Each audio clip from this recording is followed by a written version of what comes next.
Bon. Ok, merci. Obi qui est sainteté. Bon. Ce qui est sainteté, mais sainteté, n'giro bani.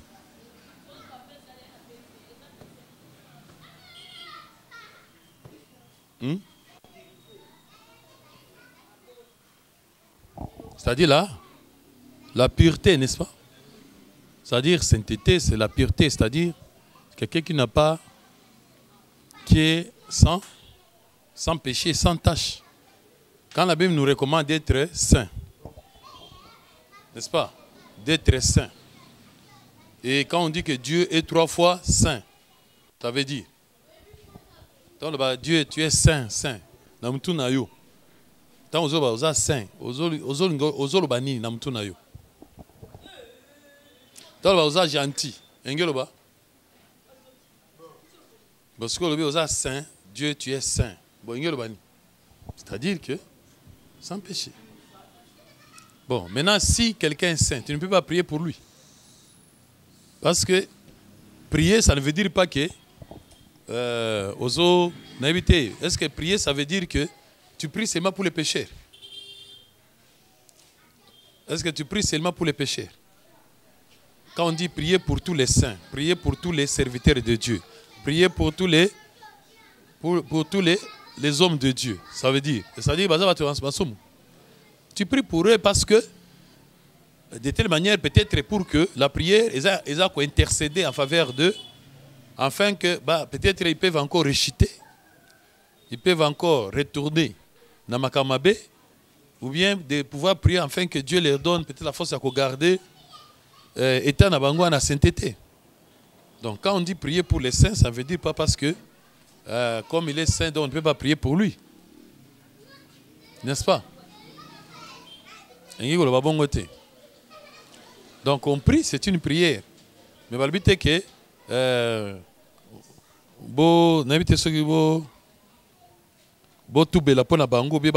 non. Bon, maintenant quand que Dieu trouve aussi chez les saints, il n'a pas confiance. Ok. Bon, lui-même il est 3 fois saint. Bon, si quelqu'un déjà est 3 fois saint, saint, est-ce que même devant il est saint, pur?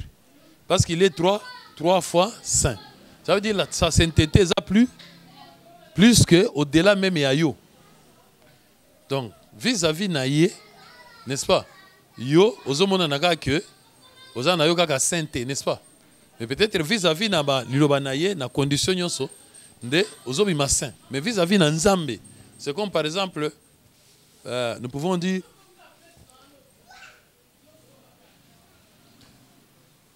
ozopelisa par exemple lumière, il y a bougie. Après il y a lumière, il y a ampoule. Après il y a lumière ani na projecteur. Est-ce que la lumière ou na nyos? Nyos obe en nini? Obe en lumière. Est-ce qu'il y a lampe? Est-ce qu'il y a ampoule? Est-ce qu'il y a projecteur? Nyos c'est ça lumière. Mais est-ce que tonnerre nango ezandenge moko? Ezandenge moko te. Donc c'est pour ça qu'on dit que Amen. Hein? La Bible dit qu'en 1 Corinthiens 15, il dit à la résurrection, n'est-ce pas? À la résurrection, le corps est semé corruptible, mais il ressuscite un corps glorieux, n'est-ce pas? Et même à la résurrection, c'est-à-dire le corps est ressuscité, et qui incorruptibilité est comme incorruptible. À la résurrection, on nous dit que le corps là, il est céleste d'abord, mais dans le corps céleste là, il y a une différence. Mais ils ont cessé ça, et c'est quoi? Que c'est quoi l'ingénieur banin? C'est une comme saint. Parce que dans le baptême, on nous dit c'est tous ceux qui sont baptisés en Jésus, ils sont morts avec lui et ressuscités avec lui. Ça dit qu'ils sont c'est quoi? Mais quand bien même c'est quoi à la résurrection? Mais 1 Corinthiens, ils ont fait sa différence avec le corps céleste. Mais déjà, ce corps céleste, cela veut dire qu'il est saint. Mais seulement, dans le corps céleste, autre est l'éclat. À ce qui n'a éclat, il y a le soleil, n'est-ce pas? Mais un corps céleste, un autre, il est ressuscité avec l'éclat de la lune. Mais un corps céleste, et c'est qui? C'est-à-dire, Tikinyo c'est Amabé. N'est-ce pas? Et c'est-à-dire, est ressuscité. Na makambi kitoko ya malam, mais éclat nango. Clarté. Éclair soleil, éclair lune, éclair étoile. Même les étoiles aussi diffèrent. Ça veut dire que c'est quoi n'a même éclaté, n'a même blanchèreté. Au sokoli elamba ya pembe. Yoko sokola elamba, au sokoli na savon le coq, sili otandi. Bataille nini exape pembe. O pe azuka ya pembe wana, azu yango siko azu clean. Al, atie pembe, o so abaxi javel. Bon côté. O mususu abaxi sokelo onine. Au sentir que pembe yango sani ezoya de plus en plus. Mais quand on battait que oh wana eza pembe tezaka pembe. Mais oh pembe mususu eleki yango. C'est pour ça qu'on dit Dieu est 3 fois saint. C'est-à-dire son éclat est devant yé sokotie elamba mutasokoli na lecoq na we atie na bani ni tomba okangisi bwendo omoni peza différence ndoko pa que oyo boy ebimi zéro.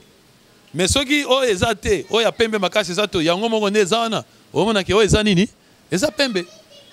Donc voilà, le saint. C'est-à-dire, il y a des saints, mais tu peux encore rechuter. Au cas où abandonner qui sainteté na yo, c'est pour ça que nous avons toujours besoin de la prière, de soutien à la prière.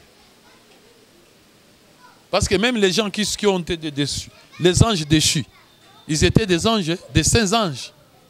N'est-ce pas? Tous les anges qui étaient déchus. C'est ça qui va saints anges. Mais il faut prier. Donc ça ne veut dire pas que ceux qui sont commis saints, ceux qui sont commis, ils ont besoin de la peau. Et plusieurs fois, Paul il parlait toujours à que priez pour moi aussi. Priez pour moi dans vos prières, n'est-ce pas, pour que Dieu m'ouvre encore les portes de sa parole. Donc il n'y a pas que saint le col là, mais il avait toujours besoin de la prière. Donc voilà. Ça va? Bon.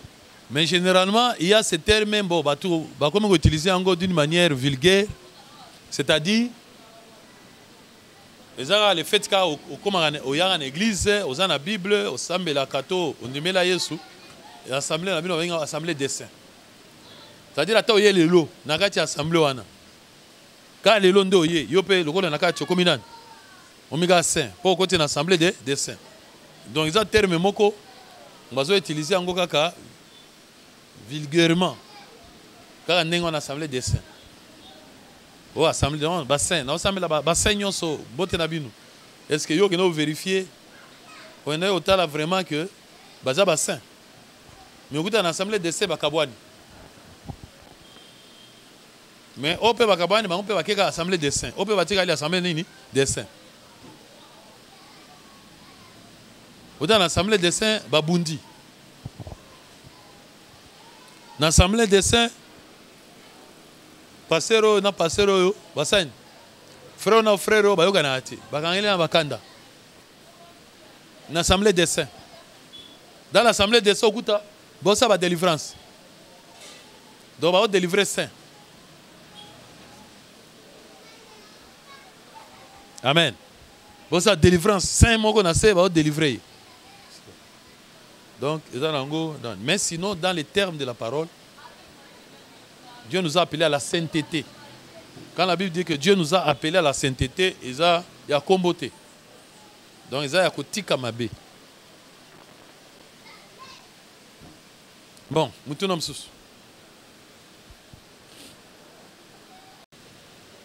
Ce qu'on a comprendre de temps les saintes écritures. Les saintes écritures.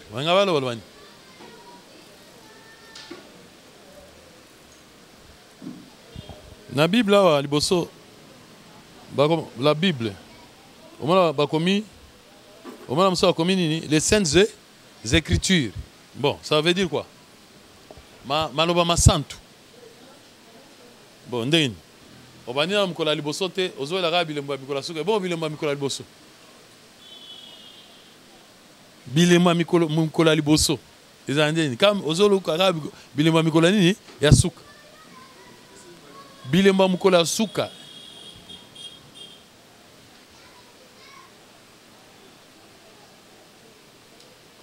Bon, on va prendre été. Ya mikola suka. Mikola suka ya nani? Ya mikola suka ya na? Ya nani? Oui, na matière ya mikola suka. Mais il y a des disciples là. Mais yo zo ka mikola suka. Est-ce que yo sio bandi? Bon, mikola suka c'est-à-dire e bandaki ti el komi na suka. Siko ya bandi ya bandelo sio bandi. Bon, wana zo sa disciple na ye.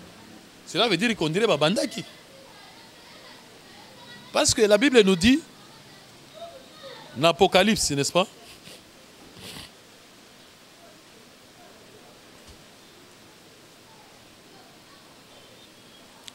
Apocalypse 3, 14. Elobi écrit septième lettre à l'église de Laodicée.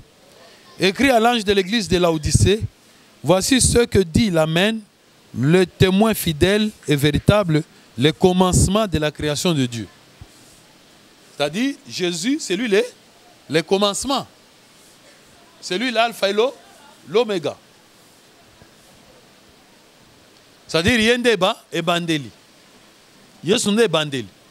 Il y a un sous. C'est un des bandeli pe na souka. Bon, et c'est bandeli ya nani, souka ya nani. Parce que mikolo ya suka. Mikolo wana eza wapi? Parce que suka eza na kati na Yesu. E bandeli pe na kati na Yesu. Balobi na kati ya mokili te.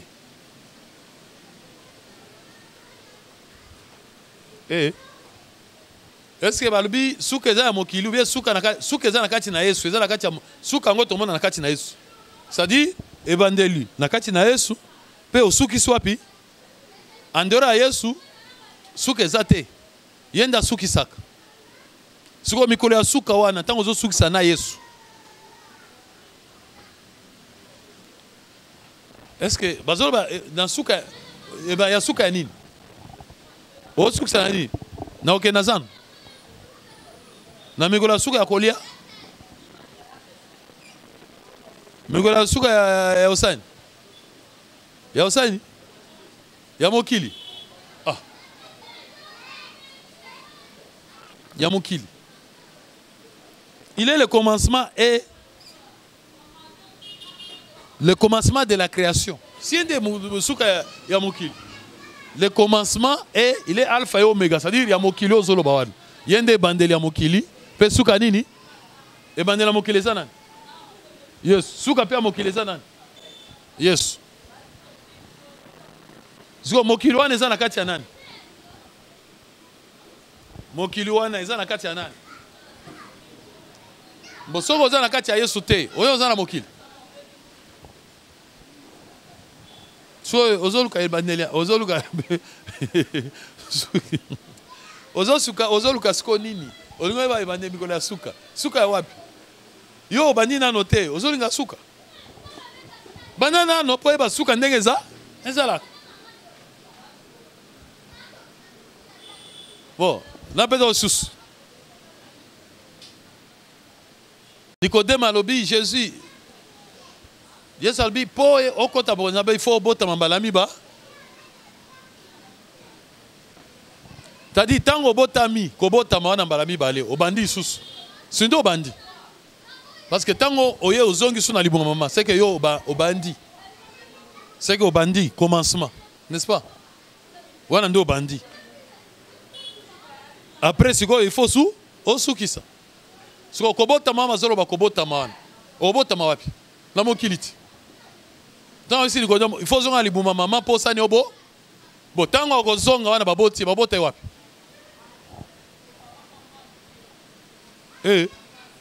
N'a bien. Jésus dit à Nicodème, il faut que tu naisses de nouveau. N'est-ce pas?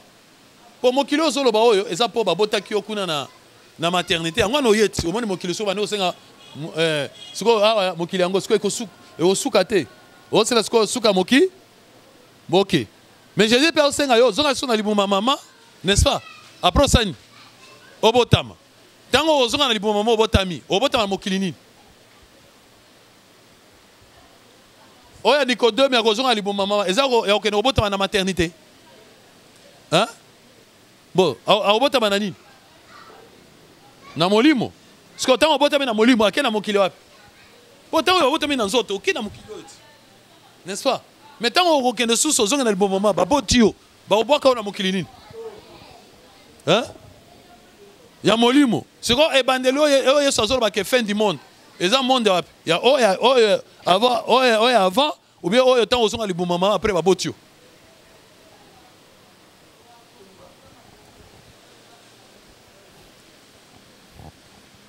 Parce que fin du monde aux zones, bah signoana. Il y a mon kilawapi. Parce que ça mi balé. Toza na moko ya nzoto oyo baboti biso nzoto na mokili bongoti. Après to senga susu abi non boye okende nulle part. Po kotra bokonzi nanga, il faut zonga suna libuma neni ya mama po bota mali susu. Alors zongi. Après baboti yo, to boti yo, oye na mokili ni. Mokili ya molimo. Siko mokili wana, siko fin du monde eso zobela zobela mokili wapi. Ya oya liboso to ya mi balé. Quand c'est un disciple pour babota maki. Le gars babota maki skoyo baye na mokili wana. Ndazo ba mokili oyo. Hein? Ndeto okendawa. Amen. Pour ici là, bon mona ba signe boy. Est-ce que etalio yo so botami. Pour le baké fin du monde. Yo na bi avant le ba fin du monde, il faut bandanan.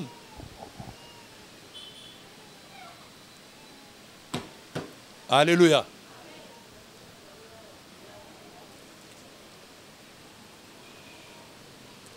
Oh, fin du monde. La fin du monde aux Hollandais.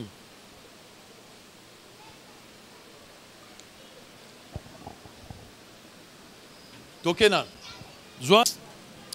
2 Pierre 2,5. 2 Pierre 2,5. S'il n'a pas épargné l'ancien monde, mais s'il a sauvé Noé, le 8e, c'est prédicateur de la justice lorsqu'il vit venir les déluge sur un monde d'impies.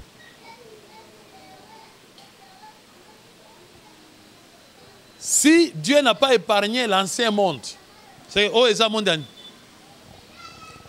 Oh toza nango ezani. Est-ce que vous entendez la Bible là? Si lui, la Bible affirme que si Dieu n'a pas épargné l'ancien monde, mais il a détruit l'ancien monde. Il n'a pas épargné l'ancien monde. Il avait détruit.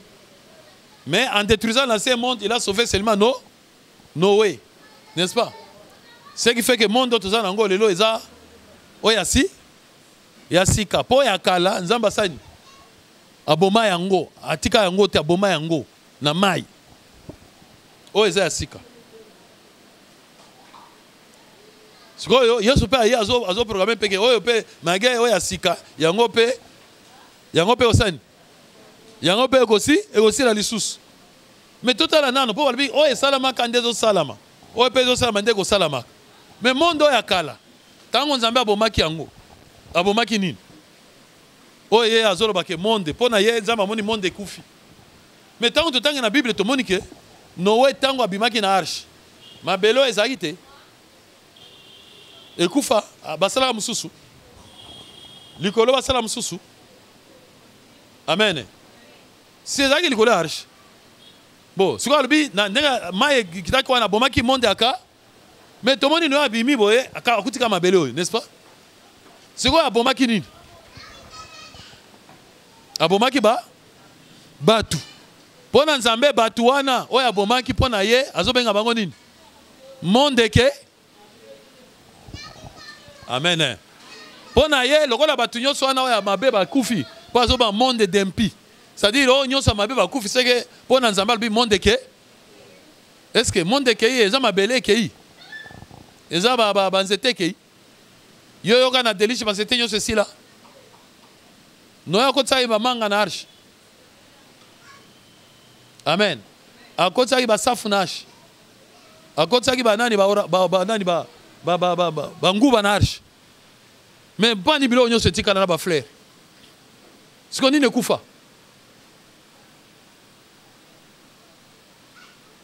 Tout le monde est que abomaki débat. Donc on a battu wana nyonso ba kei pour ensemble que monde que Amen amen. Amen amen. Bon, pour ensemble pe yo ndengo za wana. Hein? Ndengo za wana. Ce qui pas venu qu'au détruire. N'est-ce pas? Qu'au détruire. Oh bah que nous devons détruire, n'est-ce pas? Si l'homme intérieur se détruit, l'homme extérieur se renouvelle. C'est-à-dire, une fois l'homme intérieur, n'est-ce pas, a comme il détruit, on a un monde à Kalesen. Et qui? Donc, comme il a muté, l'homme nouveau, on a un monde qui est un monde assis, il y a Sika. Nous avons un monde. Donc, conception est un monde déjà différent dans Zambie. Pour un monde, ma belle, ma camion, mais le monde est en qualité à battre. Pour tout le monde, il y a Noé. Le monde est qualité. Oh, bisoto yebi, et tikaliwana. Mais tout le monde est délige, bon, il débat. Mais Zambie a affirmé qu'il y a un bon monde.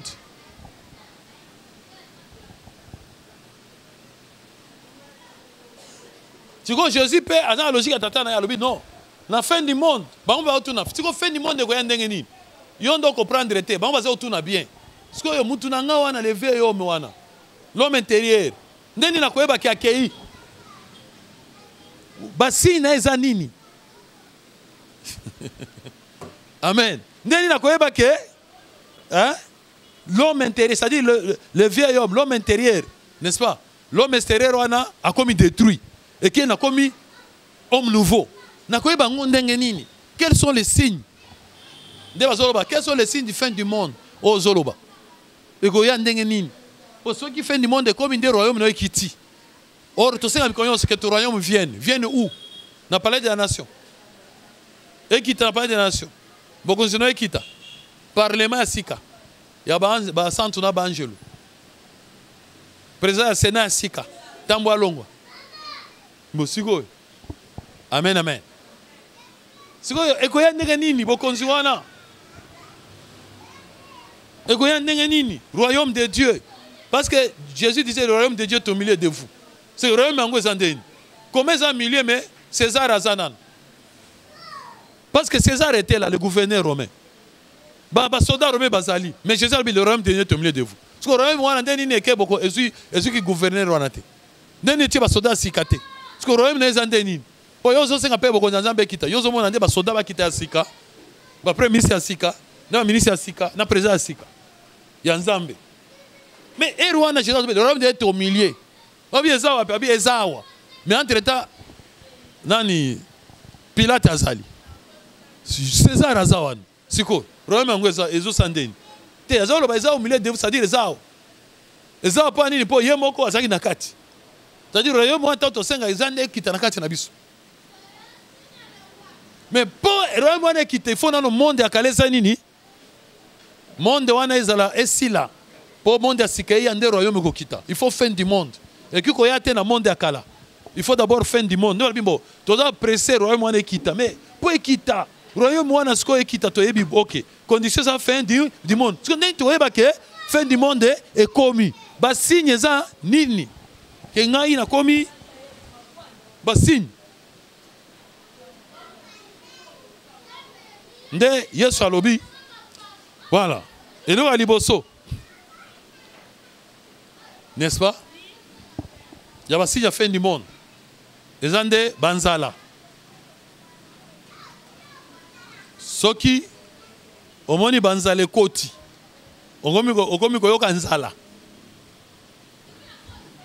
c'est que ils ont déjà ba signe soki banzale komi nde ba signe à fin du monde. Amen amen. Bon biso tolingaka Yesu aya Yesu asala noki ayo aya pe noki Yesu asala pe aya no noki. Oh, biso, ba Christ tomata, to kenasi to régner. Mais ça n'est simple. Provoquer nzala. Amen. Mais, bon côté. Et ça n'est simple. Provoquer ni nzala. Donc, si on a libéré le président africain, ils ont contribué à venir au royaume. C'est totalement bien, c'est que les Chinois, n'est-ce pas? Nous avons un effort. Il y a une autosuffisance alimentaire. Il y a aussi qui bilo akolé ça la toza nanzala atoza na mbongo toke place mo be olie kaka. Donc baza bien té.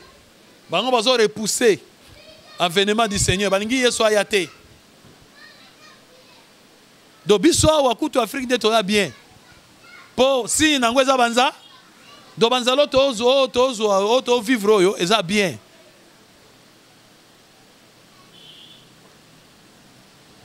Amen. Eza bien. Donc biso penza boye on eza ba signe so to mona yo sa komi pe pembeni par biso moni ba signe sa yo sa komi pe pembeni eza banzala. Ça ne sert à rien de dire oh nous devons la gloire, nous devons être enlevés, enlèvement, provoquer la famine. Donc oh yo bazo benga ka FAO. N'est-ce pas? Hein? Organisation mondiale contre la faim. Et ça, c'est diabolique. Pour y avoir des gâtés, beaucoup de gens besoin.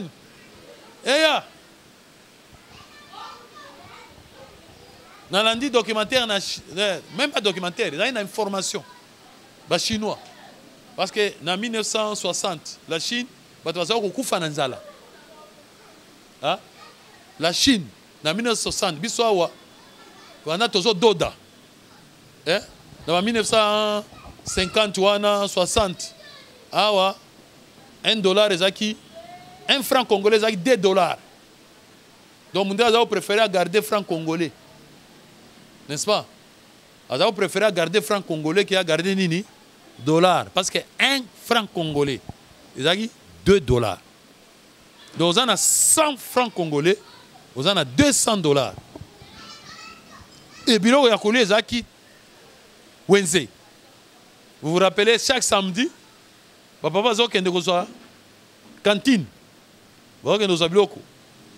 Bazo chaque samedi. Tandis que dans 60 wana na Chine, c'était la famine. Ya wana ba Chinois mususu mikolo moni ba Chinois ko mwa milai, mususu mwa minene. Mais ba oya ba Chinois oya ba karaté wana. Oya ba karaté ka wana oya mona na ba film wana. Ba daga mikuse ba konda. Yo ganisi yo ba entraînement mingi ba exercice nzala croissance et ezaki hein et frenaki croissance parce que nzala ezaki tellement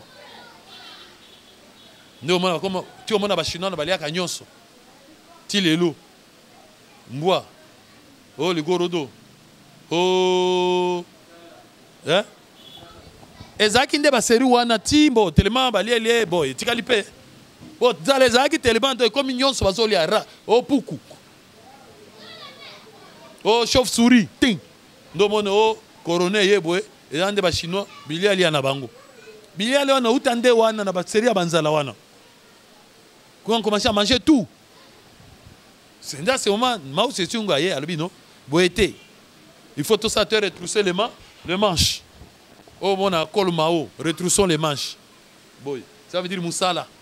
Bakangi ba frontière muta obimata okota te to bani musala bilanga peza yote bilanga biso nyonso meza ya mboka mobimba le temps de banda ozwa etekeli batu yango nde bozwi mutu yende yango nde o distribuer mutu eloko na yo awa ezate la chinois nzala ça veut dire signe à fin du monde ezalaki pe ya makasi na ba 1960 lelo hein lelo ba bengana ba signe nyo nyonso dans la dernière information le président Jiang Jinping n'est-ce pas azolo bano batie il faut pas voter loi moko il y a anti gaspillage il y a nourriture ba constater que ba chinois bazo boaka biloko kolia trop.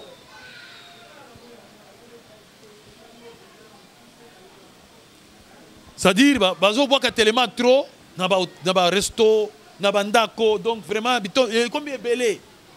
Maintenant, bazo boka, donc comme il gaspillage. Babino, ils ont boité. Babino, organisateur qui boka biloko, ils ont signe ya prospérité. Comme le maquin, dans un nambong, qui n'a pas riche, ils n'ont boka biloko. mais ça manque de reconnaissance. Il y a Nzambe. Manque de reconnaissance. Au moment où le président Zoro Babongo, il y a un parlement qui a voté loi. Désormais, so ba moni do ba bana o bwaki ba bilo akolia boyena ba reso kuti ba bilo nini ba futi ba mandi boyete bo ba bilo akolia et c'est belé do ba bwaki ba longoli ba signe à fin du monde biso asikoy non seulement o esengeli to bwaka oyo bato baliaka te to mo landelango. Au moins, nous avons soso, mais quand les gens ont soso, bamboa bazozela. Amen. Sur la place où ils ont soso, bamboa sani. Bazozela simayo, bamboa bazoa. Mais comme au lieu soso, au canis au lieu pondu. C'est-à-dire, baotala au lieu soso pe aussi pe, batala bamene ata trace. Et là, moi tikali wanate, na mikwa nyonso. Osani. Oh, na lingaka biloko za nakati. Tout ça comme bien. Si toi c'est la critique, c'est-à-dire nous sommes pas aux Hollandais. Si nous avons finalement nous avons niqué la machine. Après quick. Nous avons commis on dit oh tu vas changer. Bon yo moko otondité. Depuis que je suis Moussounia boy, na moi mukwa na kati ya moko boy. Ta fufu minene. Fufu ezana no boy misunia likolo esili mukwa wana et permettre aussi ça et qualité.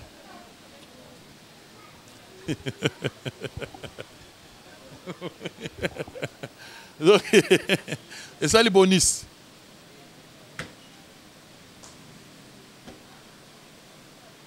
Ngwana Amos alobi 8:11 alobi na mikolo ya suka, n'est-ce pas? Banzale koya. Nzaleko, c'est la fin du monde. Jésus a promis na mikolo suka bomona banzala. Zonde banzala ngo yozo kanisa banzala libumu. Mais Amos ne aya alobaki te. Ba mikolo suka banzaleko ekoya. Menzala wana kokanisa te eza ba pondu. Eza ba loso na makemba. Eza banzala makemba te. Et ozande mzala kosa nini? Ya koyoka ya Nzambe. Uzomona nzala. Sikoyo monde nini ekotaka nzala koyoka loba Nzambe. Pour monde oyo eza nzala nde ya biloko. Oh biloko il faut tonda, il faut social. Pour les lois to réclamer. Ata président ya sali nini? Atiolo minda wa. Atielo nzela ti e na porte na yo. Ata yeo otanga ofele. Yon sona tomoni mais social. Social. Si on tout na so. Si on zelo eza socialité. Rien. Mindo socialité, rien. Moi non azotanga wana socialité, rien. Tazo ba social. Ya yebi social azolo. Bona ye social ezali. Bona ye social ezali. Foufou. Nous social, il y a l'autre social et social. Ça dit foufou kaka. Foufou. Tandis qu'au moment dans Hong Kong, bah au marché kuna, na ba gilet jaune ba au marché, les gens ba foufouté. A tous en bon côté, ok nous loli aka. Ba ngwe za foufouté. Ba zo ba pe social. Ça cause la mais social ni. Ngana tunaki ba congolais ba bi social les a foufou. Foufou na bino yango abi rien. Foufouté social. Mais biso pe wa social. Foufou. Ça dit nali anatonda. Vous avez un tondi. Président, vrai président. Amen. Babide, ça foufouté. Et ça dit à Koyoka Maloba. Si vous avez mokili nino ezakananza. Aussi que na village moko to Barbie. Oh, na Éthiopie, bah vraiment nzale koti. Vous avez besoin d'informations, nzale koti na Éthiopie. To na Congo, bah to comme ko fanzala. Nzala pedeza kuna makasi mboka wana na nzala moko makasi nzala nini c'est-à-dire le banzambe sate eza bongo Tu as vu que Moutunde na kati na ye. Akoma kana point moko boye. Akomi koyoka nini? Posa ya nini? Il y a parole de Dieu. Omoni? Nzalawana ezaka na mabele te, ezaka na province te. Ezaka na ville te. Nzalawana ezaka nini? Et pas ya mutu. Donc yo moko kaka oyoki ke mikolo oyo. Mama moko boye. Okomi na posa ya nini? Ya Nzambe. Okomi na posa ya loba Nzambe. Ndeso alobi soki obani omona ba signe wana. N'est-ce pas? Banzala nzala pamba pamba. Yeba déjà za ba signe nini? Eza ba signe nini? Il y a fin du monde. Fin ya monde ezawa. So bandi oyoka banzala, c'est que eza ba signe. Hein? Que fin du monde ezolinge ya. Mais oya azaka na nzala te atondaka. Azana nzala te. Monde wana signe na ne comité. Ba signe eza ya nzala. Yanga na moni biso do banzambe comme on a mal compris la parole de Dieu. Tout tika na biso. Ba to comme ça bakaki. Non, Jésus a le millénaire. C'est-à-dire c'était 1000 ans, 2000 ans. Et puis 1000 ans. Donc à quoi il y a 2000 ans. Et comme 2005, non, 2010, 2020. Non, de toute manière, à 2030, il y a 2050 à quoi. Pour l'année, il y a un banzala auto vivre, il y a faute, il y a un signe. Moi, tout ça, le trémé, tout ça, il y a un so. Ata disonne tout ça, il y a un sali boy. Il y a déjà un temps, comme il y a un temps, il y a souka. Ça y est, un temps, souka, balwagi banzala sani et koya. Yo pour limbisi mayele, limbisi na maboko, limbisi za basinye, ya tango nini, ya souka. Et signe. Tandis que tu mususu kuna, ba mangu ba yebi makambo wana te. Ba bi jamais biso to ko travailler. Ba travailler pe zale longwe. Mais biso to zon dima. Parce que déjà ton dimi yango na mutu, na esprit, que za bongo.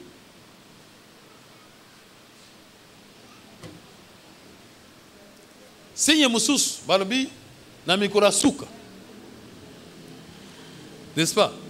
Baboti, bana basani. Bana bako banga baboti te. Ne angwana lelo moni tokomi na bashege.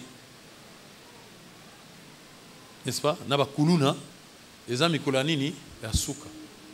Alors que eza makambo éducation. Est-ce que makambo ya ba impoli ya bana ebandi lelo? Ebandi mikolo. Autant dans la Bible kuna, il y avait des enfants rebelles. N'est-ce pas?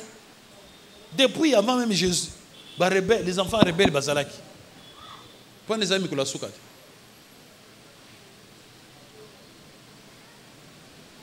Na mikola souka ko yoka ba guerre. Bitumba.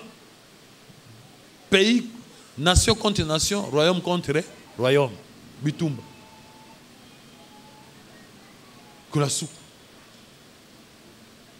Nde omoni biso toza na kimia te na Ituri. Et réunion so Ituri ezo o na Beni. Eza mikola suka ti. Eza nkamba mikola suka. Et bon mosko neti ba français. Depuis 1800, il y a la révolution. Tilelo ba bunda. Osoka mutazui Marseille. Rebelle moka bimina nani na Toulouse. Kunda batoire bimina Paris. Alingi il faut azwaka Champs-Élysées. États-Unis soyoka o Californie. Balaka moka zakuna. Donc ça dit que makambo yo ezoloba makambo susu. Eza ba signe na kati na biso. Eza ba signe à fin du monde. C'est-à-dire monde oyo ezali ke mutu ya kala. Le vieil homme mutu ya masumu wana na kati na yo. Esprit wana o esala ke o sala mokilo sama kama mabe. Eko longwa nini eko sila ndenge nini. Po esila il faut ba événement ça na kati na yo.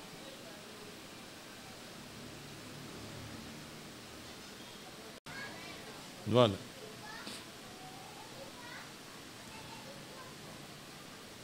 Lisez Ecclésiaste.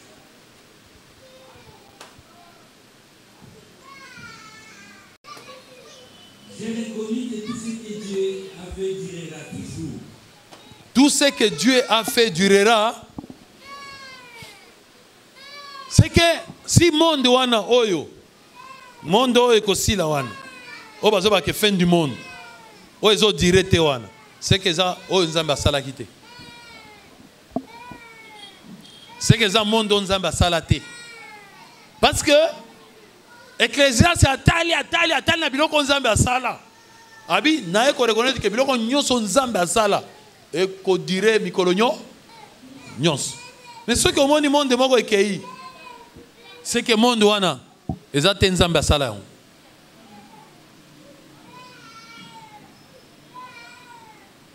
Tout ce que Dieu a fait durera toujours. Cela veut dire que tout ce que Dieu n'a pas fait ne durera pas toujours.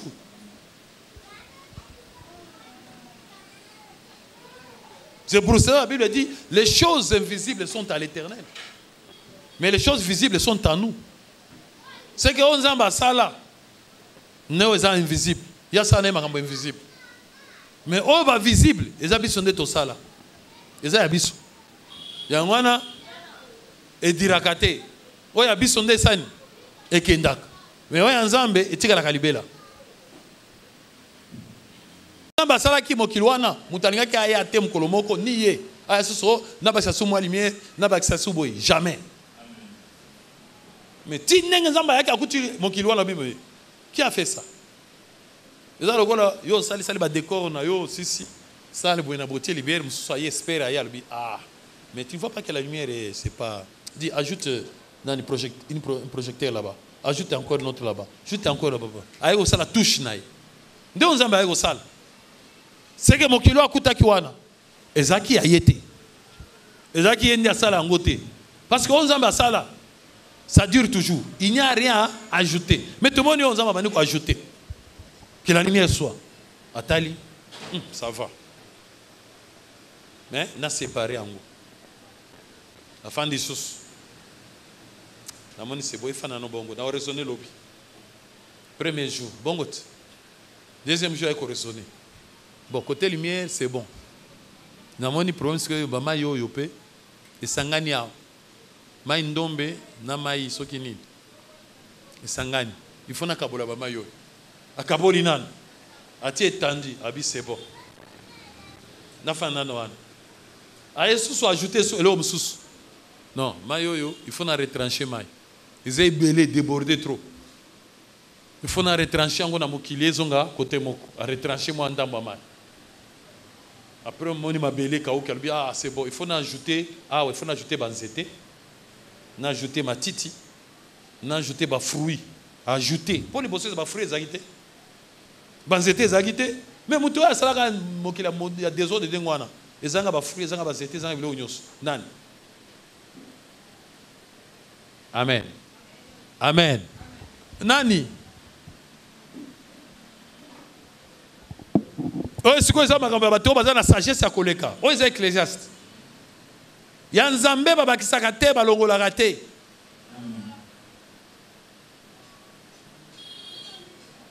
Mais tout le monde mokilo yo zama aso bakisaka. Tikate na bakisa banyama. Pour ça la moi bien.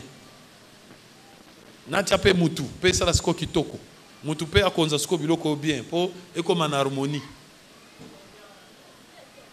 Ti mokile comme complet. Kolo nango albi mokile nanga na sala ke zai boete o pena vrai mokile ngo. Nde mokile mbo. Ko nganya na bakise biloko nyonso comme bien. Et comme sko yanga. Amen amen. Amen amen. Depuis à sala ngo asili ça se reposa. Oyoga si mutu muso ayiko bakisa. Alléluia. Tanga bakisi ba soleil, ba lune, ba étoile. Ezala? Oyoga mutu muso ayiko bakisa. Esili. Voilà. 2 Samuel 9, le 13e verset. Nous lisons au nom du Seigneur. En tête, l'imvéance de David envers Mephibosheth, fils de Jonathan. Méphibosheth habitait à Jérusalem, car il mangeait toujours à la table du roi.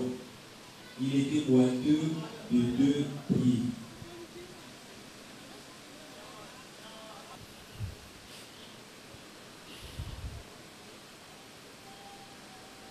Lisez Luc 14.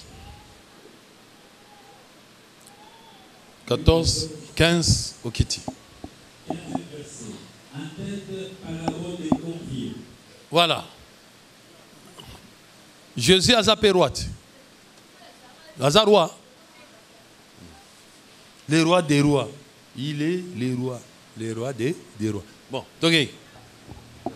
Un de ceux qui étaient à table. Un de ceux qui étaient à table. Après avoir entendu ces paroles, dit à Jésus, heureux celui qui prendra son repas dans le royaume de Dieu.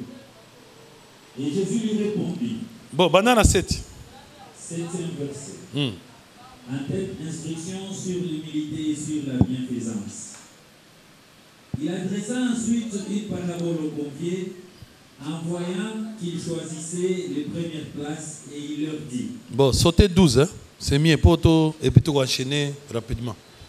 Il dit aussi à celui qui l'avait invité. Il dit aussi à celui qui l'avait invité. C'est-à-dire, Jésus peut inviter qui est? Inviter deux fois. Inviter na festa kana, inviter ce soir. Aza vous appelle invitation. Mais yo inviter yo mais monokotro na fête à bateau. Amen hein. Amen. Autant invité mais tu parles trop. Obani ko pesa na leçon na muto yo. Ouais azo invité yo. Abi si pe muto invita qui à lobi boy. Lorsque tu donnes un dîner ou un souper. Lorsque tu donnes un dîner ou un souper. N'invite pas tes amis. Ah. Est-ce que Jésus, quand on l'a invité, il était son ami ou bien il n'était pas son ami? Oh, tu as beau il découragé. Ali attendait avant de inviter à Bami Naote. Ça dit que ça m'a bien invité. N'invite pas tes amis. N'invite pas tes frères. N'engoza wana. Yo zara invitation so anniversaire nangai. Déjà on va nous annoncer. D'accord Facebook c'est facilité bino. Moi, je imprime sur l'invitation, et ça est sauté. On a soukuna na botour te osa invitation. Alors, ça na Facebook, on dit déjà, on va nous cambrier avant une semaine. Oh les 6 décembre, ça sera mon anniversaire. Je vous préviens. On peut venir banane. Donc on dit déjà. Mais n'invite pas tes frères. C'est mon ami. Tout ça bami à Facebook. Tout ça bami na nini. Bami na yo ndo badi otina ba invitation. N'invite pas tes amis, ni tes frères. Ni tes parents. Invite même pas tes parents. Oh papa, il faut y avoir un anniversaire nangai. En tant que père nangai molim. Yango na kina raté. Parce que ngai, si on a commis, na au téléma, tant que ça apôtre à la prière, d'abord on peut ça yo conseil à boy. N'invite pas tes parents. Ni tes voisins riches. Yo nde musana no yango wana. Mingi ozo viser, ba basana moi quelque chose pour na ba cadeau. Yété, ya rien nani. Aya rolia pamba et puis bato ba na cadeau tende ba lia ka trop na fête. Au moins pas so réclamer. Ah. Ay pe na cadeau te. Mais oyo ba tu ba cadeau wana. Oyo ba nini? Ba lia ka mingi te. Akoya d'abord akoya moi na cadeau na ye. Et puis et comme ka era ba cadeau juste so apes cadeau na ye. Moi ndambo amelaka moi nini wana eza. Non, je pars déjà. OK. Mais oyo ba oyo na cadeau te ça wana ti suka ya fête. C'est aussi la 3h, il y a Zawana, autre type de bouteille à souk. Et comme yo fait wana terrible, titongo ça. Au bitan boké wana, ba ça sous deuxième tour. Ça passe. N'invite pas toquer la bisou. Le père qui t'invite à leur tour. Mais des pères qui ne t'invitent à leur tour, yo zo elaka o ba cadeau, tour na ezali. Pourtant yo ba on peut ba sala ya bango. Yo pe ke yo pe okoza l'inviter. Et qu'on était là pareil. Mais lorsque tu donnes un festin, quand tu fais une fête, tu donnes un festin. Invite des pauvres. Des estropiés. Amen. Invite des pauvres, des estropiés, des boiteux, des aveugles. Et tu seras heureux de ceux qui ne peuvent pas te rendre pareil. Amen. car elle te sera rendue à la résurrection de Jésus, des justes. Alléluia. Amen. À la résurrection des justes, ne bango ba oyele ba cadeau. Envie de boiter. Continuez. Ah, Jésus. Un de ceux qui étaient à table, après avoir entendu ces paroles, Beaucoup na table aller ba shawarma, na hamburger azoka. Ayo makambo Jésus azoloba, alobi. heureux celui qui prendra son repas dans le royaume de Dieu. Aye komona keno. Obisu tozwa yango te. Ayo kopana ke heureux batu oyo kozwa repas wapi? Dans le royaume de Dieu. Et Jésus lui répondit. Un homme donna un grand souper. Et il invita. Domoni, le problème c'est que David, na table na aza kolinga ba normal te. Amen, amen. Aza kolinga ba parente, ba riche te, ba tia malam te wa mona ba yo kazo kende te, ba oya ko inviter. Yé ngwana mon table na ye, aza lukaka badani. Ba stropier.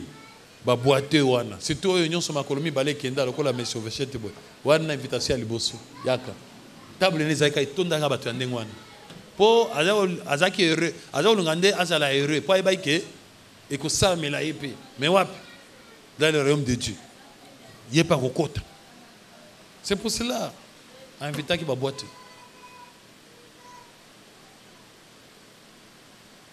atiki ne bato ya normal ba wana nde.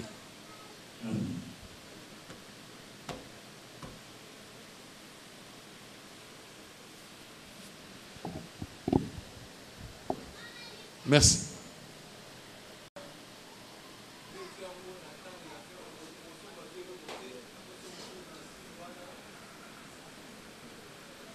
Bon, banana Apocalypse 13, verset 11. Apocalypse 13,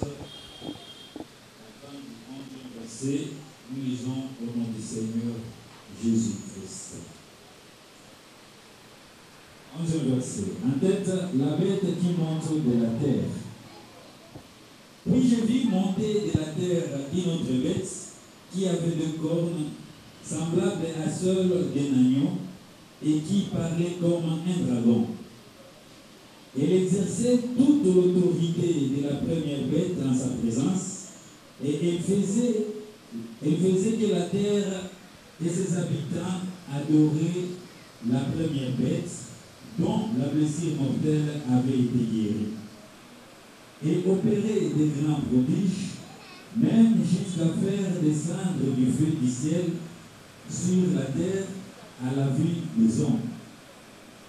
Et elle séduisait les habitants de la terre par les prodiges qu'il lui était donné d'opérer en présence de la bête, disant aux habitants de la terre de faire une image à la bête qui avait la blessure de l'épée et qui vivait.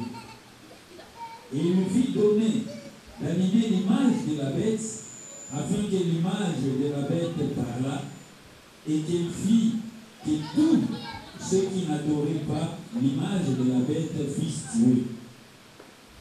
Et elle fit que tous, petits et grands, riches et pauvres, libres et esclaves, reçussent une marque sur leur main droite ou sur leur front. Et que personne ne put acheter ni vendre sans avoir la marque, le nom de la bête ou le nombre de son nom. C'est ici la sagesse, que celui qui a de l'intelligence calcule le nombre de la bête, car c'est un nombre d'hommes et son nombre est 666. Amen. Hein? Amen.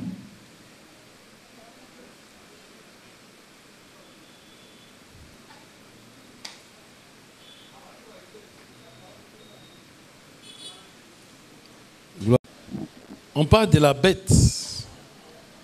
Babi, d'abord, cette bête, elle était capable de produire des miracles. De produire des miracles. N'est-ce pas? Amen, amen. Amen. Elle faisait des miracles et séduisait les habitants de la terre. Bon, comment Nyamamoko boyaku ko séduire batu? Comment akuko sala ba miracle? Donc on peut dire que Betouana, Babi, il faisait des miracles. Et Moussa n'a pas dit que Kosadi, Kotiaba, Basso, Kopé sa marque, Wapi na front, Pena le boko, Obo nango nawa, Pena le boko. Mais nous savons aussi que apôtre Paul Azoloba, que nous avons reçu, n'est-ce pas? Nous avons été marqués de son, de son sceau. Nous avons reçu les marques de l'esprit. Vous êtes les sceaux de mon apostolat. Parce que nous avons été marqués de son sceau. Lequel sceau? C'est le gage du Saint-Esprit. Amen. Donc, nous voyons que les sceaux, Yanzambe, Ezalinini, le Saint-Esprit. Ils ont marqué naïe, sceau naïe. Yango peut nous avons reçu cela Dieu au front, n'est-ce pas? Tous ceux qui ont reçu le sceau du Saint-Esprit sur le front et sur la main.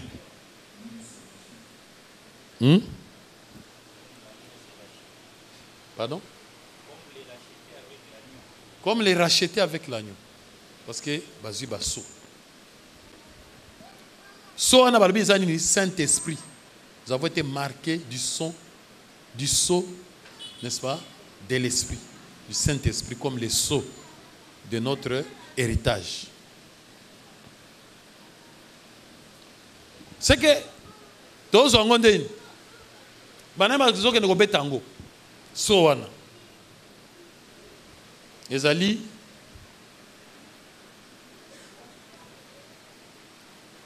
biso tango batei oya nzambe tango nzambe azotinda bango kote aloba na ye nde bango bazokende osani na travers la parole bazoteya nde bazo marquer bato nde bazotia so wana oyo bazobenga le sceau du Saint-Esprit. Amen.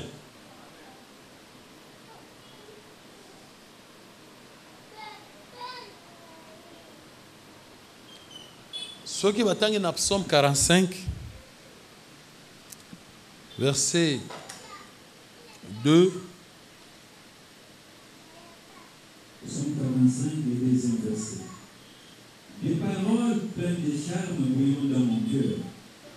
J'ai dit, mon œuvre est pour le roi, que ma langue soit comme la plume d'un habile écrivain. Amen. Au moment que, oyo, prophète Azoba, ngai, nalingi le lembo nangai comme à lokola nini, stylo, n'est-ce pas? Yanan, il y a écrivain, mon commis solo, un habile, oya yebi aza mayela, yebi kokoma, mais azo koma nani na lo lemo. Dadi ndenge nazote aboye na oko. Alléluia. Ndenge nazote aboye nazokoma. Nazokoma nde na kati na yo. Na okoma nini? Mibeko nani? Ya Nzambe.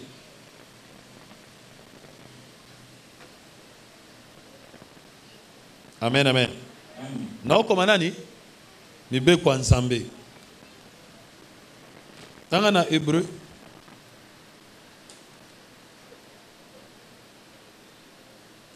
Hébreu 8, 10. Hébreu 8, le 10e verset. Mais voici l'alliance que je ferai avec la maison d'Israël.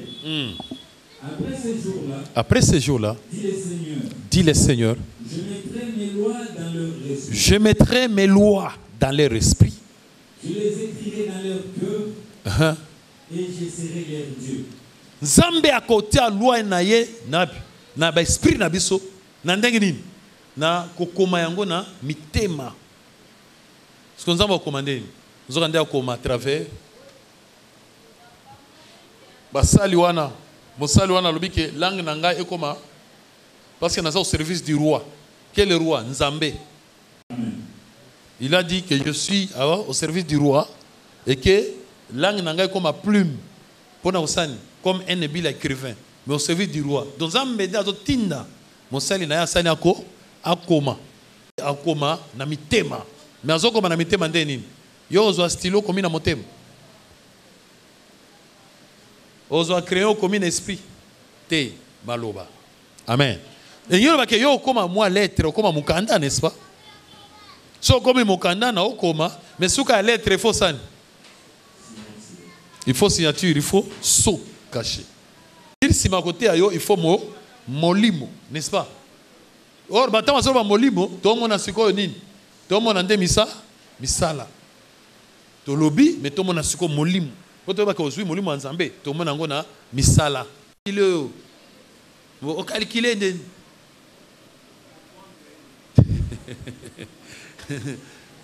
au bêtier ba plus ba moins. Na ba division égale. Donc au bêtier boye, au calculer déjà. C'est ndé wana ribi betu wana siko il faut osa la sage pour ba ko calculer.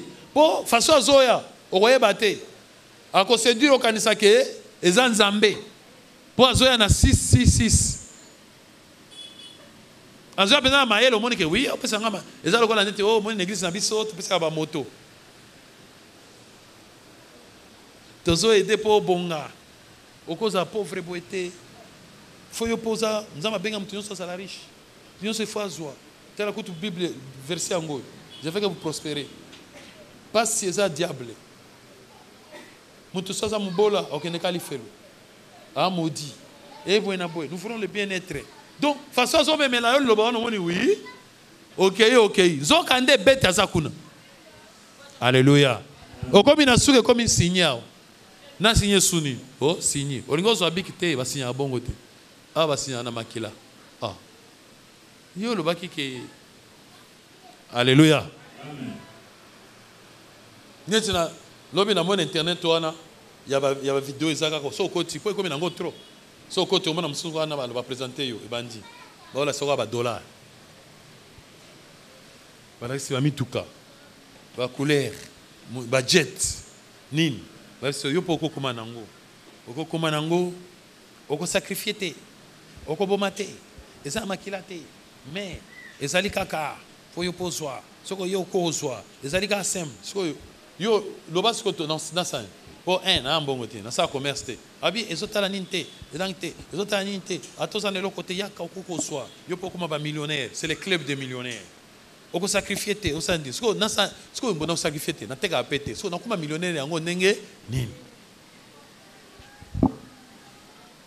Soko s'intéresser au numéro yango na WhatsApp, ba numéro yango na benga.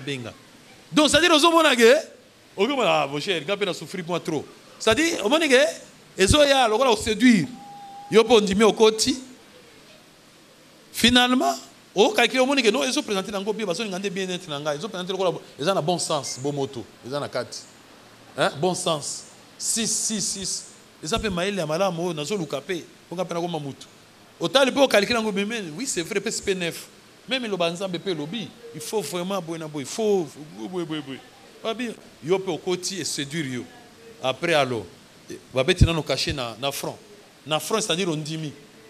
Tango ndimi sikoyo ozina no cacher. Après, et comme il y a lobo, il y a lobo au salé et sil. Nde omoni lelo balbi batu nyonso oyo baza na cacher wana te. Oso représenter ba cacher wana te, moi oteka ezati. Lelo na ba église.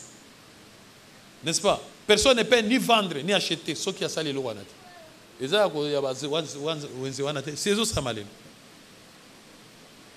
Ba passer nyonso ba église nyonso ça kaka prospérité, n'est-ce pas? Ça dit, et comme il est là, bandimi poba ozwa foule à battu. Poba bandima yo. Il faut, hein, on la saké. Ah ouais, okupambo la ma. Yemo kona no église transformée. Yemo ka kumina ba chip. Yemo so akenda osinyo so kwa pialo. Teko batu moni. Ça dit, batu balinga bongo. Ça dit, et lo kwa nezo attirer batu matériel. Matériel comme ko attirer batu po oteka. Ça dit po oteka ebele. Ça dit po o gagner batu ebele. Batu bandima liloba ozanango. To teka loba. Tozo vendre, n'est-ce pas? Loba yanzam. Ah oui, c'est vrai ça que toko yé. Yangwa no yaki. Mais pour teka, Il faut que vous en caché. So présenter biloko wana mokili 6 ya mokili. Nde bato sa noteki. Mais ce que ye ozana butatali yo ozolo baga mama molimo. Ozolo baga mama molimo tout ça bwena bakendaka zonga ki. Tabino ba oteke yate. Ozo ba cliente. Ba client ba mona na te. Abia parole na bino wana mon cher. Na bino wana bino boza ba molimo trop. Si vous avez des potes, vous avez faire fungwa. Vous avez des machines, des conteneurs. Vous avez des conteneurs, des serres, des bazaki, des machines, des Dubaï. Des Shekina, des magasins pleins, des commerces, des conteneurs, des douaniers. Imaginez en tout cas que des douaniers à Pamba, à 50 000 $, il y a des douaniers. Et bon, marchandises, ils ont combien? Mais au éviter ce que yo va présenter qui yo tant qu'on continue le quoi na ba comme bon bateau balingi ba ça la ba faire il faut ba ya boy tant boyer réunion ana ba nous la sabino ba mususu ouais ça pour na ba tu à faire il faut ça la boy pour na ba faire ba nous la soma ba mususu yo pour moni eza pour moni kingani eza oi nde oi quand na kati église mais au samedi là mais besoin misusu bino ndio comme partenaire wapo kendeza tepo kuna usinye kuna so longo ke ukuzoma na ndo azaka wana to lobi nini na zaka wana bongo na ifuka pesa kuna et comme obligation parce que bangonde ba laxi nzela mangambo ça me belé mais biso ceux qui cachent les ate otekate. Parole na yo ya molimo boye vraiment pose abatu ça passe mais watu wate lo ngani susu ya ba za ba condamnation za mate ya condamnation fulu ba moko boye. Voilà, c'est ça la bête, c'est cette bête là, c'est la fausse doctrine, cette fausse doctrine, les faux enseignements. La parole charnelle est dominée mon kilo. Et se dire batu nyons. Yo pe so lingo zo ba olingo pe oteka lilo ba obi pe ozo ba client ozo ba batu. Yo pe kota na kata doctrine wana. Yo pe lobi ba moni maka mususu automatique ba niveau likolo koto. Bongote. Bateau. Changer. Ting. Maman Sara après moi n'a que payé ma 2 semaines. Na poto. Nicolas apôtre a voyagé aqui. A voyagé. Donc il y a en Suisse, après que le Canada après à Koya. Parce que naïna c'est pas séminaire ici, na voyagé sous. Afrique du Sud partout. Bon. Donc première côté ka. Le sabbat miracle. La bête 666. Maintenant quand tu connais bon Zambé zate zaka biloko moki mokili, le royaume de la terre. Là, ça va tout cas, mokili. Point barre.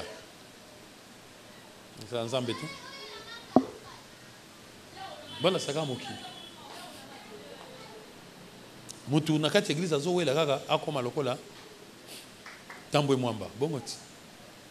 Mais tant mwamba, azawana, azamamba église, mais c'est à komi.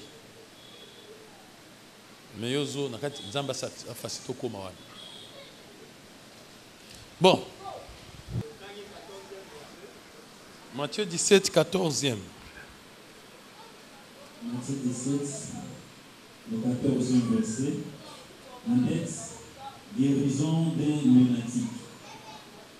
Lorsqu'ils firent arriver près de la foule, un homme vint se jeter à genoux devant Jésus et dit: Seigneur, aie pitié de mon fils qui est lunatique et qui souffre cruellement. Il tombe souvent dans le feu et souvent dans l'eau. 16. Je l'ai amené à tes disciples et ils n'ont pas pu le guérir. 19e verset. Alors les disciples s'approchèrent de Jésus et lui dirent en particulier: Pourquoi n'avons-nous pu chasser ces démons? C'est à cause de votre incrédulité, leur dit Jésus.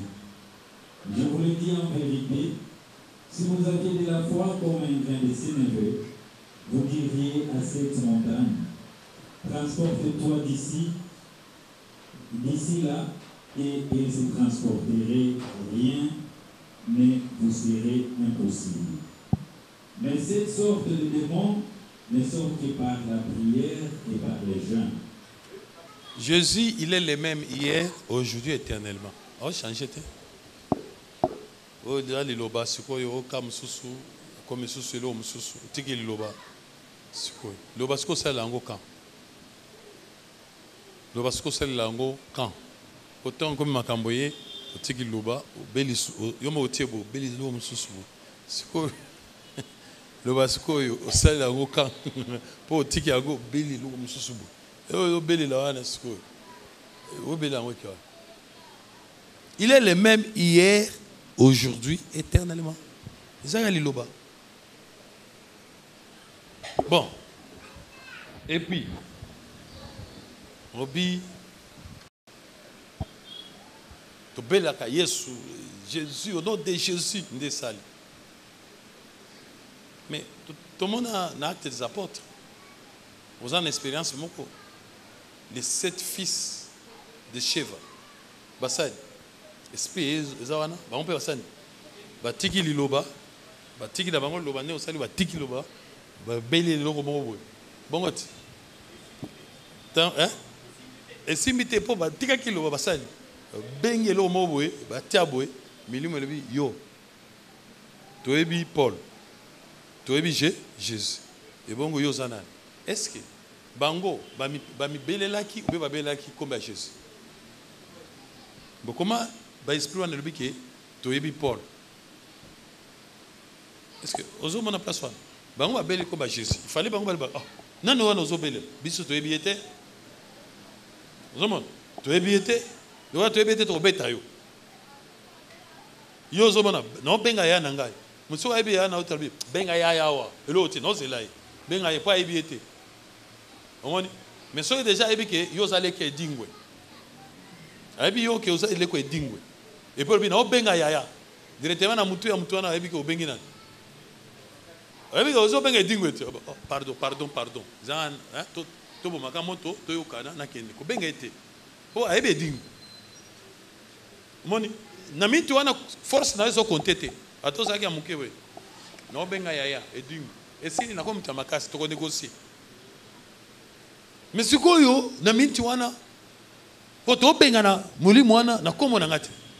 Nanga ite na obenga na mena komo ya ye au nom de c'est que etali ngate ngai eza ngate zande Jésus ndé Paul a dit au nom de Jésus ta milimo kei c'est que esi ebi Jésus wana mais sikoyo yo pe oye au nom de Jésus eza ka même dingo wana ti comment molimo ko wana na babenge dingo mutu akimi ngai pe na bi di na obenga dingo molimo bi yo zanani cela veut dire pour benga dingo il faut non molimo est que vous en relation yo na dingo wana rapport ezani n'invite soso kopana ça dit bon mona milimo tali azo benga dingo mais dingo ango Jésus ango ye to éviter pas Jésus azandana relation ezani leki na yo ya na yo noko na yo tata mwasi to noko to papa kulutu yo to ebi ote na totali liste à Jésus na famille à Jésus yo zate yo mais Paul azali hein ata intanda ozate ata oboza voisin ya ba village to moni to yebi liste na bango yo zate alors to beta yo akoyate ani obeta bango ti Yesu pe atika la koyate ba beta bango Yesu ayate. Cela veut dire, ça ne suffit pas de dire, oh, non, belé le moboy. Te, et l'autre, on a obélé la cour de te. Et zande yonde. Et ça, obélé le loco yo tunate. Et zande yonde. Yo siko yo so bono de. Oh non, on est ça kunate. Et ça na kati na yo. Relation nini o za nango naka na kati.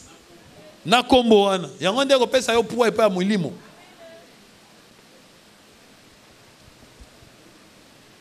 Comment on ne connaît pas Jésus, non, on connaît qui est Paul. C'est là que Isaac a sauvé Jésus, Isaac a pas au Jésus. Mais on va sauver au Talayo. Oh, il a sauvé Jésus, on a nan. Ah, Keba. Oh yo. Donc, on dit Jésus. Après, elle a dit Jésus. Après, elle a dit Amisa Tunde. Ah, toi qui en as vu. Mais Batali Boye. Et ça,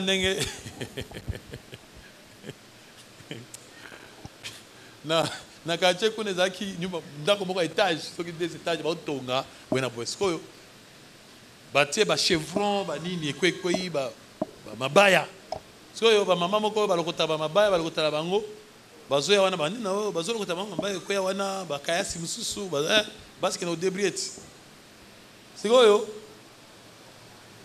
leki ya kolonda kwana bazo lokota mtawo nini ah bosa nini wana botika biloko wana botika lokota wana bolo otaka oyo nini wana wana bosi makuna te ba bar de fer na botika te batali penza ba oyo leki nayi ba tosi batia wana batiki wana ba zongisi tout ça ah muntu wana kenai ba mandi soko lokota oyo pembeni wana ezana ba msusu kaka oyo bazana na ba quartier azana ye tono ba mutalibo maso nini mais libo matin azana ka bien mais azanga azwa mbasona lokolo tout ça alala ka na chantier wana kaka ndenge bazosala ngo ndia profitera pe kola na CC wana soka koni ba mama na bazana comme yo tika ile kwa tika no mama na bi tala oyo suso yo penzo za nini ndako yo penzo za nani na ndako yo za nani na isika oyo na kole isiko yo za nani yo donc ba boy na bango longwana ba tindiki bazui siko na tabi me oyo wana lobaki batosi oyo batosi effectivement ba compagnie oyo a eloti na mini mo pe tala ka bongo. Donc, ils ont belle le mobete. Et là, on a belle la kunate. Ils ont des relation na yo justement na lobawa na ozolo ke Jésus a lobate mais et le moko to tiki lobana no to jusqu'au esprit moboy. Esprit wana za lié na loba oyo. Ya il est le même hier. Natango zoka loba hier. Tango zoka loba. Aujourd'hui, tango likambo ezo ya ozolo ke esprit boko boye. Ko ka satege eko zala eza ndenge mususu na lilobo oyo kaki eza lié eza ndenge moko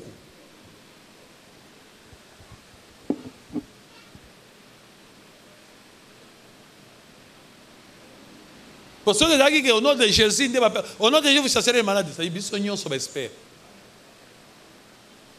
biso nyonso banani ba espère mais au komona sikoyo au contraire eza wana te zo kande za yo tango Pierre azolo ba ke wana bike. Nous n'avons ni l'or ni l'argent, mais ce que nous avons, nous te le donnons. Au nom de Jésus. C'est-à-dire, avant, au nom de Jésus, il faut en nous anango. Ce que nous avons, c'est-à-dire, ce que nous allons appeler. Ce n'est pas que ce que nous appellerons. Non, ce que nous avons, nous te le donnons. Au nom de Jésus. Bon, c'est qu'on va appeler ça.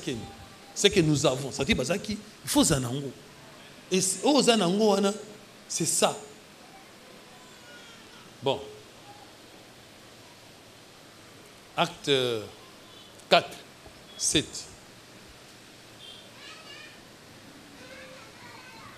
Il faut zanango. Nino zanango, liloba.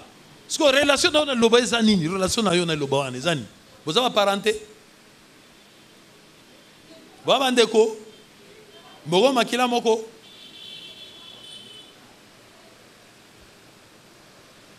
Il fut placé au milieu de Pierre et Jean. Ici, placé au milieu de Pierre et Jean. Toujours bateau à mi baloa. Et leur demandèrent. Et leur demandèrent. C'est pour ça que Babil mango basala ki na acte 3 wana au nom de Jésus. Ta mutuana comme au temple comme ya bimi na temple tout ça. Amo doda. Babi ah o ezani. Bato o babisa ki bango boya bango mi balal. Bati bango katikati wana. Banture bango. Bani otuna bango siko. Bani otuna siko bino. Par quel pouvoir ou au nom de qui avez-vous fait cela? C'est qui? Comme au nom de Jésus, c'est-à-dire au pouvoir. Par quel pouvoir? Ou bien au nom de qui? C'est que nous avons ni l'or ni l'argent. Mais c'est que nous avons. C'est-à-dire nous avons quoi? Le pouvoir. Je vous ai donné. Matthieu 10.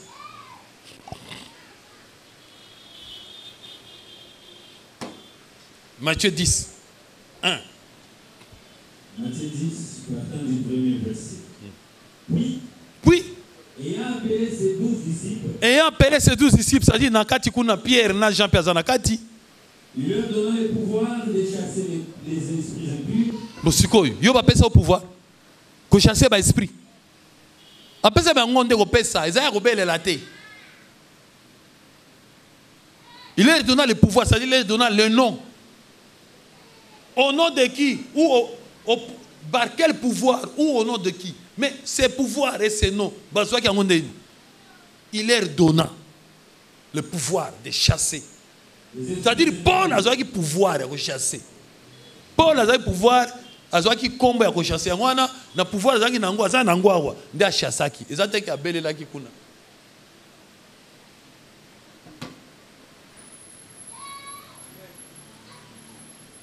C'est ainsi que Jésus a lobby, n'est-ce pas? Vous avez reçu gratuitement. Donné aussi gras. Qu'est-ce qu'ils avaient reçu? Le pouvoir. Les hommes bon côté. Frère, fais un chemise ouana, aux qui ont fait, fais un peu en fait, frère. Les hommes en chemise. Bible lobby, pesa pamba, aussi pamba, pesa et c'est on a pesa qui n'a kozwa, pesa nini? Mbongo. Yo pesa zakane sengo, pesa mbongo qui n'a kozwa. Oko sana. Ce qui est nabisombo, nakabiro $1000. Na nabiso ke pesa ye $100. Oza na $100. Ngape $1000. Nabiso pesa ka $100 wa. Ou bien na pesa $1000. Yo ponani. Na tuni yo ponani. $100 pesa ou bien na pesa $1000. Yo ponani. Ozo esengo nani. Nakozwa. Mais yo baka esengo nako pesa ke nakozwa. Ozoko sanani. Biso na mukile we esengo nakozwa. Mais et pas nzambe esengo nako pesa. Parce qu'on donnera. N'est-ce pas?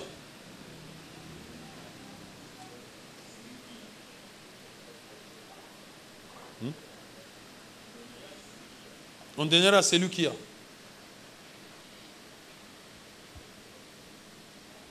Mais à celui qui n'a pas. Bon, il n'a pas. Maintenant, on va rejoindre.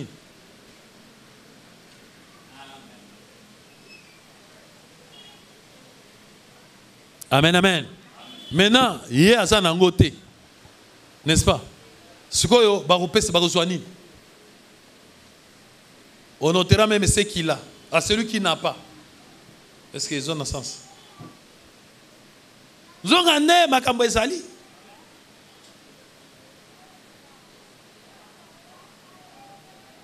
Nous avons Luc.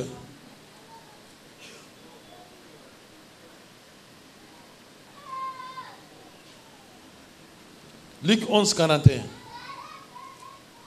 Luc 11, le 41e verset. Bon, banane 39. 39e verset. En tête, l'esprit des pharisiens censuré. Mais le Seigneur leur dit. Vous, pharisiens, vous nettoyez les dehors de la coupe et du plat. Et à l'intérieur, vous êtes plein de rapines et de méchanceté. Insensé. Celui qui a fait les dehors. N'a-t-il pas fait aussi les dedans? Donnez plutôt à un monde ce qui est dedans. Ce qui est dedans. Et voici, toutes choses seront pures pour vous. Et yo le banini, que ba pharisien bango baza ko pesa au monde ya nini? Ya libanda. Mais Jésus a dit non. Bino ba oyangai. Biso il faut te pesa yaka. Yangana Pierre et Paul les gens, Pierre et Jean tamba kuti pas mutuana balbini. Nous n'avons rien. Rien quoi? Ya liba? Ya libanda. Mais biso to pesa to zanango. O bazanango apiaka. Alors mutuana zo senga au monde, n'est-ce pas? Mais mutuana mesana ba pesa au monde kaka liba. Ya libanda zo amingo mikonyos. Jour wana bite biso to pesa libanda te. Mais biso to pesa bino yaka. Nde bazo yakati ba pesi. Mais o yakati nde nini? Ndo yeso pesa bango pouvoir. Cela veut dire apesa bango yakati. Zonga ndeza watu mususu pe. Bazana ba omone na bango me yaliba. Bango pe bakena pe ko pesa. Donne à celui qui te demande. Mais tant que bazo donner wana bazo donner yaliba. Bon lokola yo oza na yalibanda. Totali na kati ozate, ozana ngote. Yona bio. Oya azana ngote. Azana ngote wa.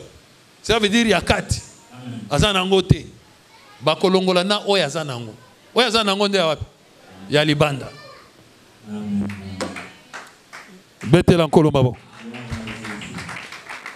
Non ya libanda to kolongola.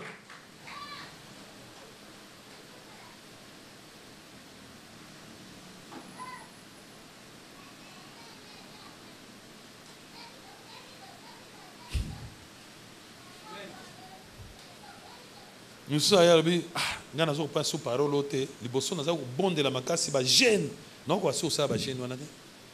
Ça veut dire na ya zaki nango. To botoli. Siko na so siko bino vous générez. Siko batem siko. Ça dit na ya libanda to longoli. Na ya kati pe siko atikali vite.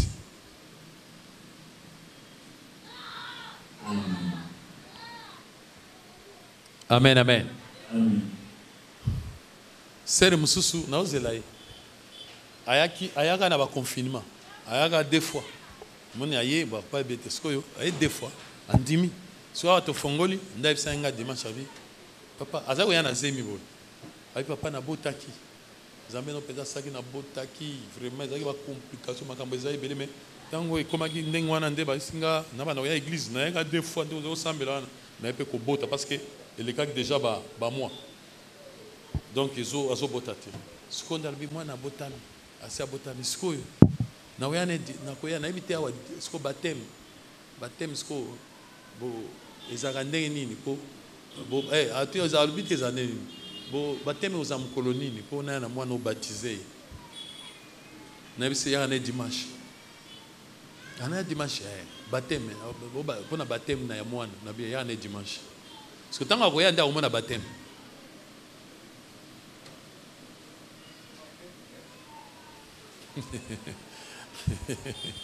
Amen, amen. Amen. Donc voilà.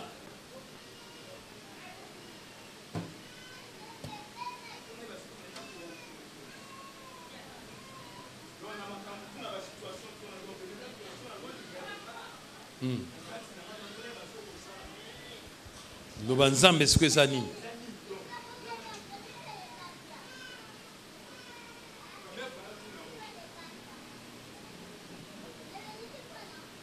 C'est bon, Oezani. Oezani.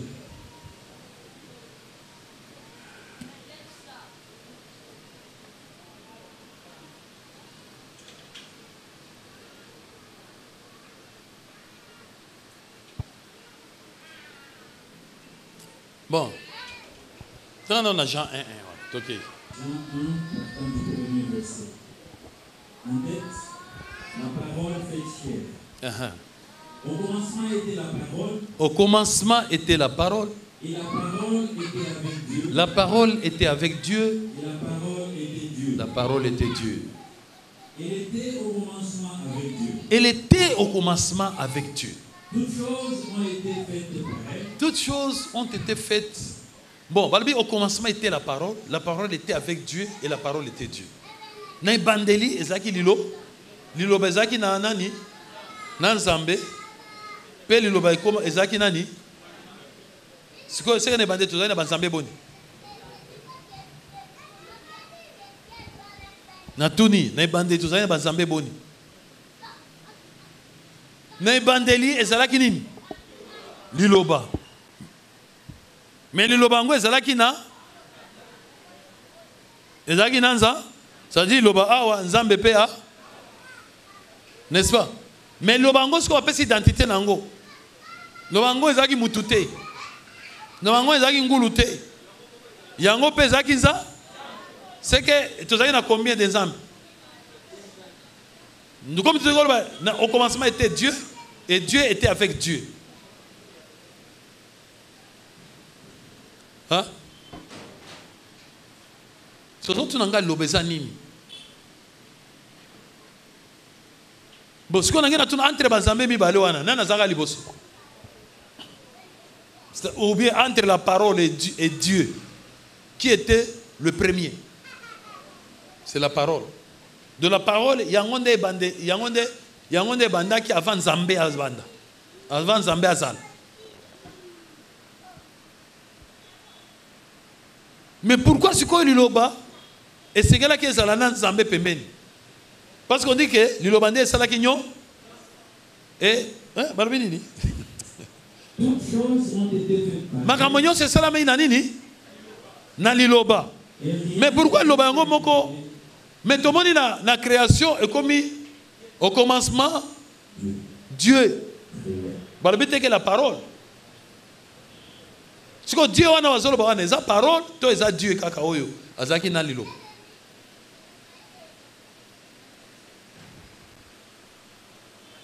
Et pourquoi Nzambe a besoin d'un Nzambe pour Ekela?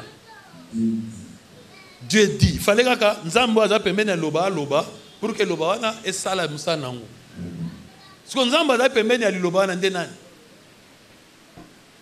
Pour loba ngo moko Ekela kité. Il fallait que Nzambe a permis pour Nzambe wana bana koloba pour makambo e salama.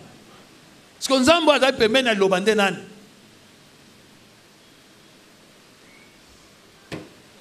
Bon, continuez. Toutes choses ont été faites par elle. Et rien de ce qui a été fait n'a été fait sans elle. En elle était la vie. Rien de ce qui a été fait n'a été fait sans elle. C'est-à-dire, avant Nzambe wana sala, à cause ça l'autre côté sans qu'il a utilisé ni pince. Hein? Sans qu'il a utilisé ni mbeli.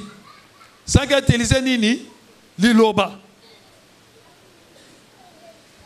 Et ok. En elle était la vie. Et la vie était la lumière des hommes. La lumière brille dans les ténèbres. En elle était la vie. Nakati aloba na ndé lumière ezaki lumière ezaki dans la bateau. Ce que tant yo solo bake, liloba na ce que na ngina ibande nini osala ki boy. Liloba wana o izo sala ki, hein? O izo o liloba wana solo bake liloba wana ki o iza esprit wana ndé nini? Ndé Nzambe.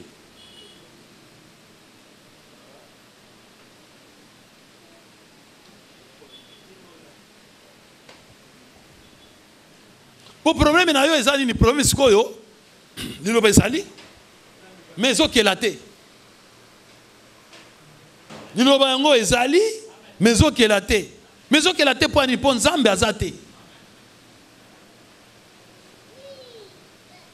liloba ezosala eloko te po eloko moko ekosala mate soki Nzambe azate po liloba yango moko okelate mais yango na nzela nango nde ekelaka na nzela nango. Mais pour ekela, il fallait zana Nzambe.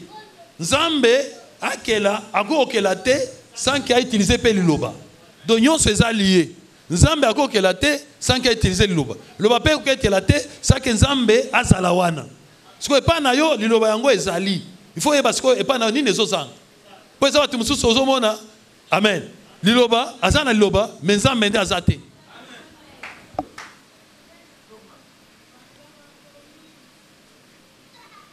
Il y a des gens qui disent que Nzambe.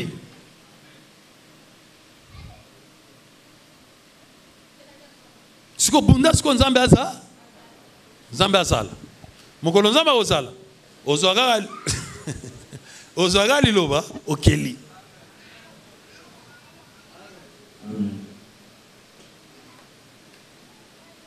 Fo Nzambe azala. Vous avez Nzambe te.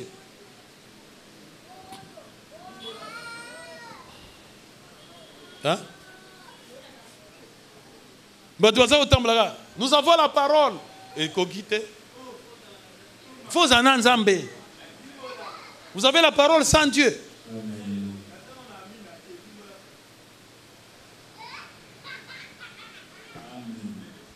Faut Nzambe azala. Lukande Nzambe azala. Liloba déjà en gros, chemin nyonso la démonstration. Mais Nzambe nde.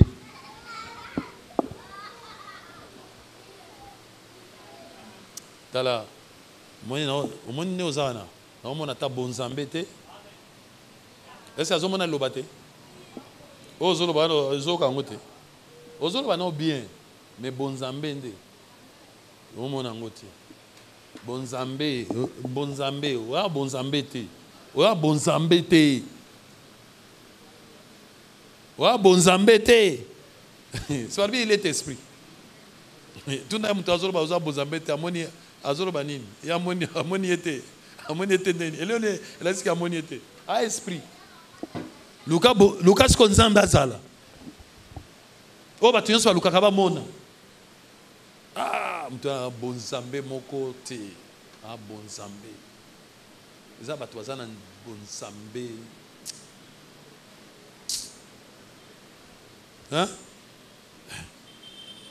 soki nzambe wana akomi abanda sikoyo kozwa liloba nde oyo baesprit wana batalaka epai ya bafils de Sheva batali bamoni ke bazangi eloko moko yo oza nani obimisa elongi ya nzambe te est-ce que oki mamana so au commencement la parole était avec la parole était avec Dieu regarde si Dieu en Europe oui allô Yomoko. Jean d'Azoloba. C'est sa prédication te abato. Bozoninga boyeba makambo, bozoninga ba koma, bozoninga bo vie éternelle. Mais boyeba au commencement était la parole. Mais la parole, les aki suffira quitter. Les ango moko était suffira quitter, c'est là qui est le côté. Mais la parole était avec Dieu. Mais où est Dieu? Mais où est Dieu? Et cette parole maintenant était Dieu.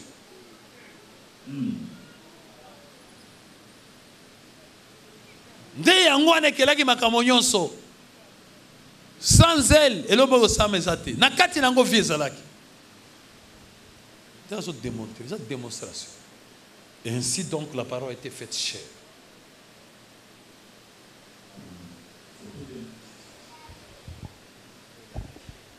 Voilà.